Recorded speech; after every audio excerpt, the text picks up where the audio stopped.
To whom it may concern. How do you start one of these? My name is Donna Bellinger, and I know what happened to Barry Pomeroy. This is my confession. Barry was my producer on Miss Rainbow's Berry Patch, the show I created and star in. The show was in trouble, financially and critically. I saw the writing on the wall, heard the rumblings from the studio. I knew I was on the chopping block. On Friday, April 12th, we had a short shooting day, and the rest of the crew was leaving early. Barry reached out to me via email that morning about staying later to talk about things. He knew that I already knew what the meeting was about. He wanted to have a face-to-face, so I began planning. We wrapped around 2:30 p.m. I told Barry I had to run a few errands, but I'd be back later to chat. I drove my car out of the studio parking lot around 3 p.m. I drove to my usual smoothie shop and parked in the paid lot nearby, making sure I kept the receipts for my alibi. Shortly after, I took a taxi back to the studio, dropping me off a few blocks away in case anyone saw me. I entered the building and disabled the security system.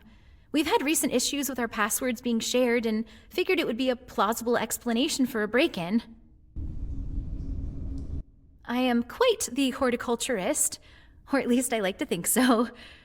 Inside my office, hidden in the back, is an Atropa belladonna, more commonly known as deadly nightshade.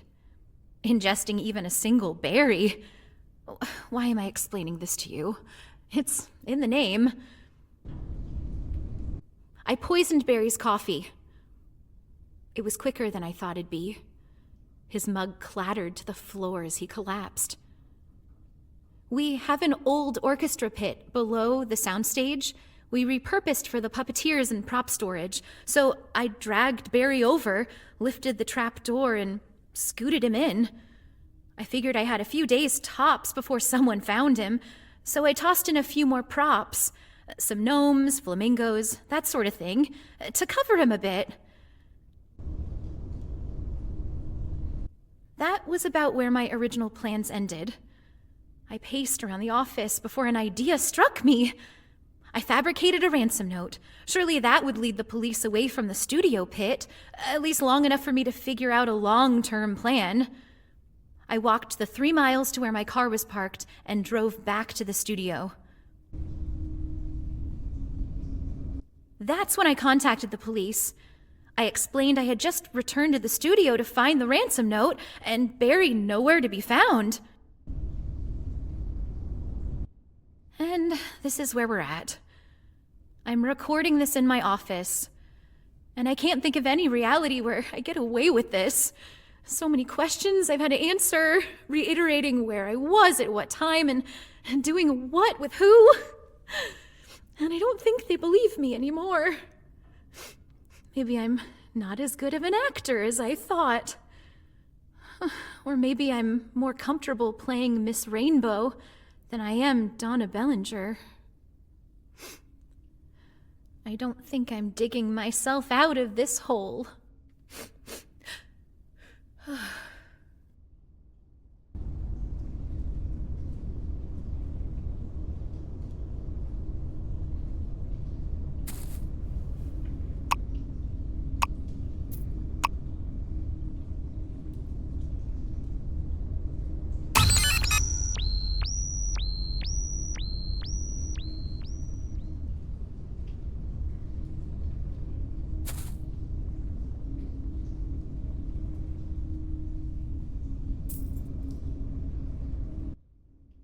He deserved it.